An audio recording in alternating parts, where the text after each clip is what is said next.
Jeni Paltiel, welcome to our YouTube channel. How are you?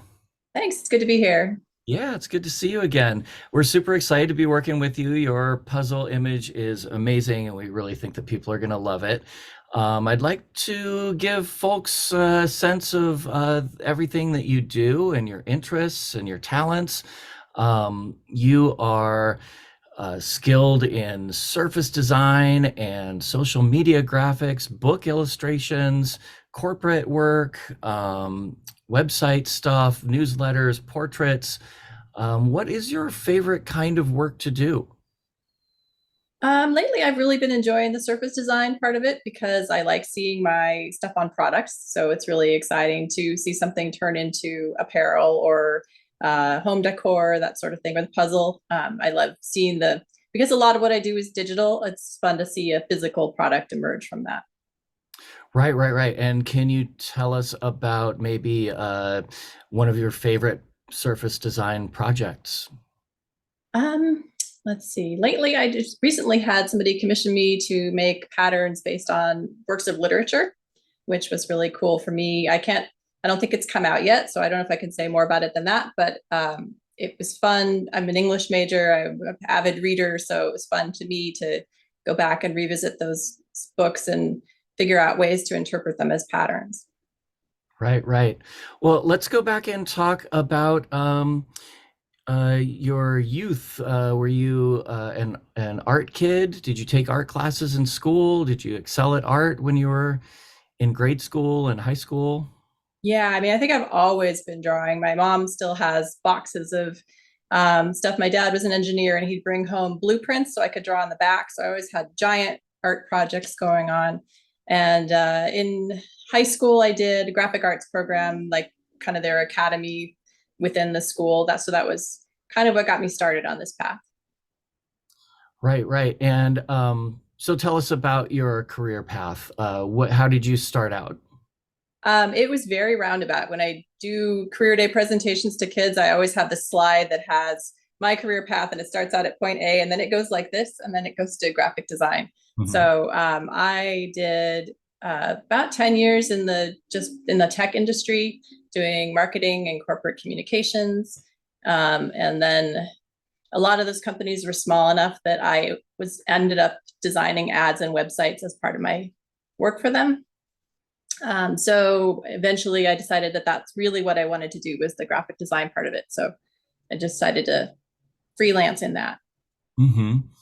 And if you were to go back to your younger art kid self, what would you tell her? Just to go straight into the graphic design, or do you think that the way that your career path kind of wound around and ended up at that, it was the kind of the best thing for you? Think it was the best thing. I mean, it would have been nice to just go straight to the good stuff, but having that experience with startup companies and with being an entrepreneur and just learning the business side of things, I think really did give me a good grounding that I use a lot of times in other projects, in current projects. And what do you think makes a good jigsaw puzzle? Who are some of your favorite puzzle designers? What are your favorite brands? Tell us about the puzzle side of your life. Okay. Well, I grew up in a family that liked to do puzzles. One of my aunts, the best gift you could give her was to take a puzzle and put it in a shoebox so she didn't know what it was and just give her the box. And so during the pandemic lockdown, I guess was when we really started doing a lot of puzzles in my family, in my current family. And I think the thing that really stood out to me about what made some of them more enjoyable than others was having um, repetition with variation. So if you're going to have leaves, use the same color but have a different pattern on them, or a roof with the same color but different shaped shingles, or things like that that make it just a bit challenging but still solvable. So it's satisfying to work. Right, Uh, right, right.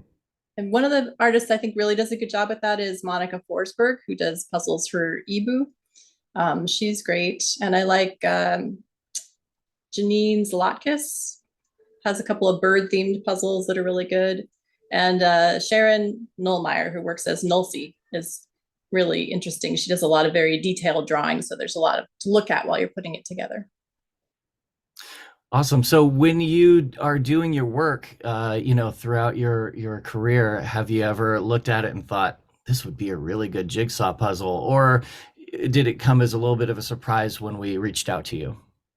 It was a little bit of a surprise because a lot of what I do is either a pattern that repeats, which would probably not make a good puzzle, or very simple, like a one-off illustration of something that doesn't have a lot of detail around it.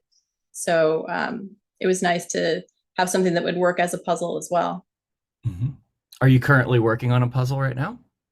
I am not, but I've started to think about it now that I've got one. I've started to think more what would be translatable.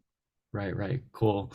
Well, it was so nice talking to you. Thank you so much for joining us and telling us a little bit more about yourself. And we're really excited to get your puzzle into the hands of our customers. Yeah, excellent. Thank you. It's good to talk to you. Yeah, thank you. All right, bye.